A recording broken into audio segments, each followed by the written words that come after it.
Kazi yangu ni kukwambia mambo ambayo huambiwi, lakini leo nitakwambia neno ambalo linatumika sana kwenye matangazo, sana, hususan kwenye matangazo ya internet. Neno ambalo lina mtego katikati, linailinda kampuni isishtakiwe au isipatiwe malalamiko yoyote. Neno ni moja tu, hadi. Kwa mfano, unaambiwa pata kifurushi cha unlimited kwa shilingi 150,000 unapata GB fulani kwa kasi ya hadi 10 Mbps.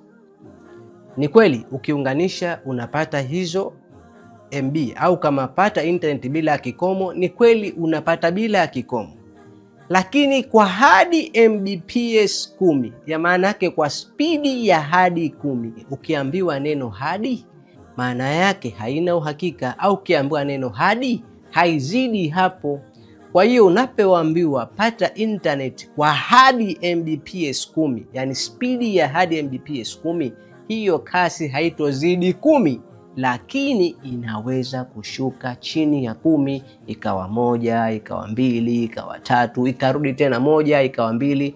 Kwa hiyo ndio neno hadi, na mara nyingi sana kwenye matangazo ya internet hili neno hadi utalikuta. Hili linakufunga sasa mteja usiweze kwenda kulalamika. Unaenda kulalamika, nimejiunganisha na kifurushi, umenambia nitapata kasi fulani.